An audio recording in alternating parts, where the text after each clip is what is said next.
Hey everyone, it's Adrian. Just here to talk a little bit more about mindfulness practice and why we want to actually cultivate a daily habit of practicing mindfulness, even if it's just 5 minutes or 2 minutes.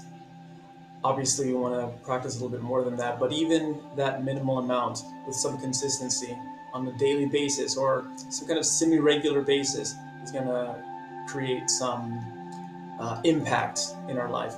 So I wanted to hop on here and make a short video just talking a little bit about what that impact is. Obviously, there are lots of impacts. There's lots of studies about how mindfulness practice impacts our neuroplasticity. That is how the neurons in our brains connect with each other, how we create habits, how we can change those habits, and how mindfulness practice facilitates changing habits. I wanted to speak specifically about how mindfulness practice impacts our relationship to our emotions. For a lot of us, when we get angry or have an emotional outburst or an emotional reaction to a person or a situation, it can feel like kind of like a lightning flash, like it just happens all of a sudden.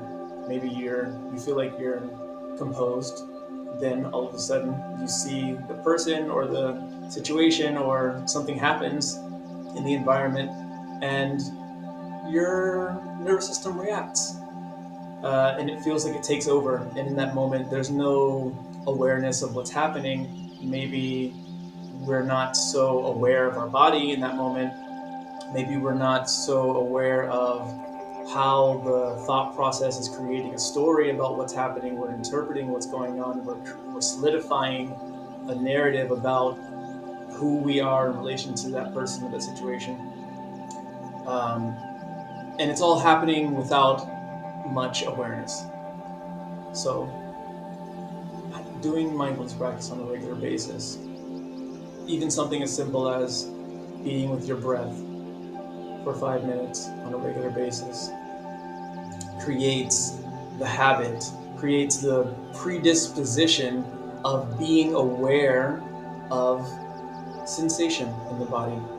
Because with that example, for example, becoming angry all of a sudden at someone or a situation, that situation that felt like a lightning flash really is a process, and it starts with something like a twinge, like a tightening in the gut, or a subtle increase in temperature in your chest, or just a subtle kind of increase in pressure behind the eyes or around the temples.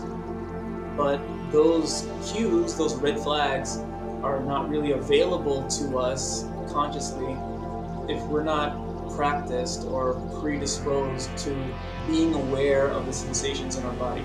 So, one really helpful way to start on that journey or to get more established with self awareness in this way is to just practice body scan. Sweep your awareness starting from your head. Just notice the sensation at the top of your head. Do it right now.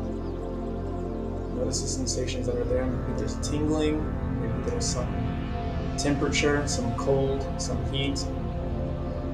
Okay?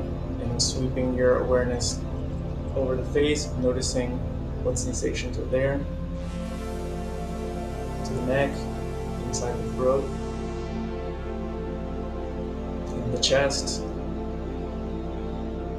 down to the belly, the solar plexus. Sweeping around the lower back, into the pelvis, and the sitting bones, making contact with the seat, just noticing how gravity is holding us down on the seat. Sweeping awareness down the legs, over the thighs, the knees, the shins, to the bottom of your feet, tips of your toes, just noticing contact with the floor or whatever your feet are making contact with. Now, obviously, I just did a really quick body scan, but you can take your time with this, and you can start from your feet going up, and you can sweep back and forth, back and forth. The idea is to practice noticing sensations that are in your body that you otherwise wouldn't have been paying attention to. And again, what's the point of that? So that before you get taken over by a fit of rage, you can notice, oh, there's a tightening, there's like an energetic knot in my chest that's starting to tighten. I can feel some pressure behind my eyes.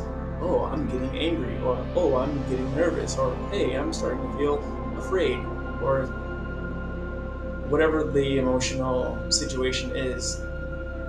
Doing this kind of a practice, kind of a scanning, being aware of your inner and outer space is going to make it less likely that you're taken by surprise, and more likely that you are prepared to relate to that person or that situation with a little bit more awareness and a bit more of a choice regarding how you want to actually engage. So it becomes more of a response and less of a reaction. Okay, I've said enough. So I hope that was helpful. Let me know in the comments what you think, if you've done this kind of a practice, if this sounds like something that you can apply to yourself, or any questions you might have. Okay? See you soon. Bye.